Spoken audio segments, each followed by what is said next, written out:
Você já teve um daqueles dias em que objetivamente nada estava errado?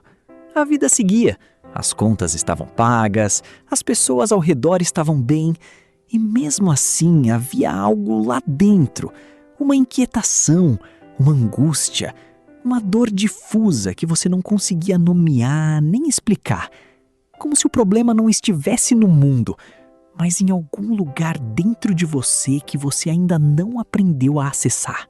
Se isso soa familiar, você não está sozinho. E mais importante, você não está quebrado. Você está provavelmente repetindo um padrão que a maioria dos seres humanos repete sem perceber. Um padrão que filósofos gregos e romanos identificaram há mais de 2000 anos e para o qual deixaram uma resposta que ainda hoje poucas pessoas realmente compreendem. Hoje, no The Mind Philosophy, vamos explorar o segredo estoico sobre a dor. Não o estoicismo de frases motivacionais em fundo preto. O estoicismo real. Aquele que desconforta antes de libertar. A primeira coisa que o estoicismo faz é entregar uma verdade que ninguém quer ouvir. Você não sofre por causa do mundo. Pera, antes de fechar o vídeo, deixa eu explicar o que isso significa, porque não é o que parece à primeira vista. Não estou dizendo que a dor não é real. Não estou dizendo que as circunstâncias não importam. Estou dizendo que Epicteto, Sêneca e Marco Aurélio diziam que entre o que acontece e o que você sente, existe um espaço. E é nesse espaço que mora o seu sofrimento, ou a sua liberdade. Epicteto nasceu escravo. Teve os ossos da perna quebrados pelo próprio dono enquanto ele permanecia calmo e avisava que o osso quebraria. Não era insensibilidade. Era uma compreensão profunda de onde o verdadeiro poder de um ser humano reside e onde ele definitivamente não reside. Ele não podia controlar o que o dono fazia com seu corpo, mas podia controlar o que aquilo significava para ele. E essa distinção, para Epicteto, era a diferença entre ser escravo e ser livre, independente de qualquer corrente física. Marco Aurélio governava o maior império do mundo conhecido. Tinha poder absoluto sobre milhões de pessoas. E mesmo assim, escrevia sozinho, à noite, em seus diários privados, aquilo que hoje chamamos de meditações, sobre a necessidade constante de disciplinar seus próprios pensamentos. O homem mais poderoso do mundo sabia que o único território que realmente precisava conquistar era o interior. Mas aqui está onde a maioria das pessoas trava. Sabemos, intelectualmente, que não podemos controlar tudo. Concordamos com a ideia quando a ouvimos. E depois saímos daqui e passamos o dia inteiro tentando controlar exatamente aquilo que não podemos controlar.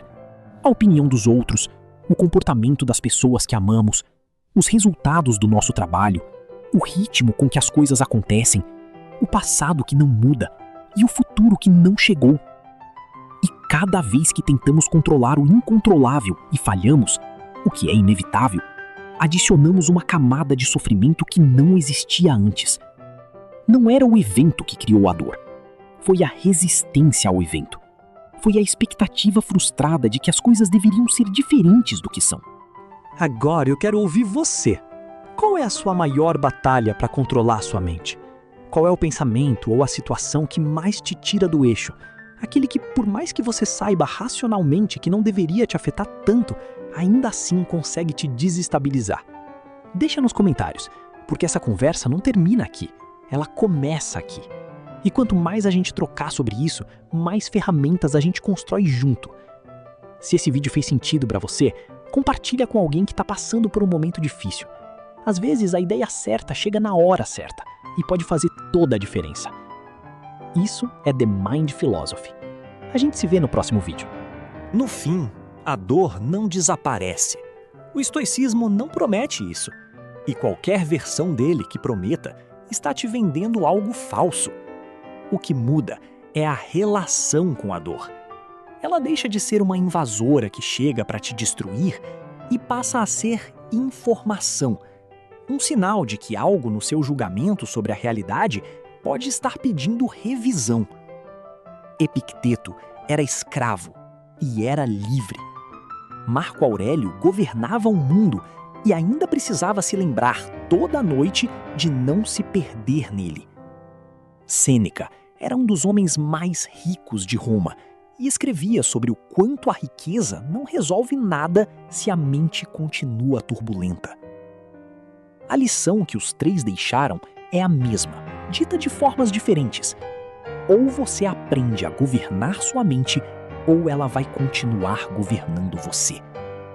E a boa notícia, a notícia que o estoicismo considera a mais importante de todas, é que essa é uma habilidade, não um talento com o qual se nasce. Uma habilidade que se pratica, que se constrói, que se fortalece com o uso. Todo dia é uma oportunidade de praticar. Isso não é autoajuda superficial. É uma afirmação filosófica com consequências radicais. Porque se é verdade, e os estoicos passaram séculos argumentando que é, então o seu ponto de poder não está lá fora, nas circunstâncias, nas pessoas, nos resultados. Está aqui dentro, na qualidade das suas percepções e dos seus julgamentos. Marco Aurélio escrevia para si mesmo: você tem poder sobre sua mente, não sobre os eventos externos. Perceba isso e você encontrará a força. Não era um lembrete motivacional, era uma instrução técnica, uma prática diária de redirecionar a atenção do incontrolável para o controlável. Não uma vez, mas repetidamente. Toda vez que a mente voltava ao hábito antigo de se perder no que não podia mudar. A maioria do nosso sofrimento não vem do que está acontecendo, vem do que imaginamos que pode acontecer, do que achamos que os outros pensam, do que acreditamos que significa sobre nós o fato de as coisas terem dado errado. Você não perdeu o emprego e sofreu.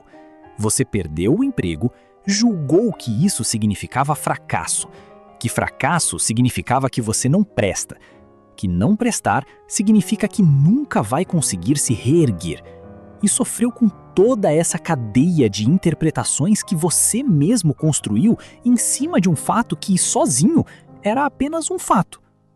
O estoicismo não nega a dificuldade. Ele pergunta: quanto dessa dificuldade é o evento? E quanto é a história que você está contando sobre o evento? A grande virada, o segredo que poucos realmente incorporam, é este: você não controla o que acontece, mas você sempre controla como reage. Os estoicos chamavam isso de patem, as paixões perturbadoras que surgem quando julgamos mal o que está e o que não está em nosso poder. E o remédio não era suprimir as emoções, como muita gente imagina quando ouve a palavra estoicismo. Era desenvolver julgamentos mais corretos sobre a realidade. Em outras palavras, não se trata de sentir menos, trata-se de interpretar melhor. E é aqui que o estoicismo para de ser filosofia e começa a ser prática. Sêneca escrevia cartas longas, densas e pessoais para um amigo. E numa delas disse algo que parece simples, mas tem uma profundidade que demora para assentar. Sofre mais na imaginação do que na realidade.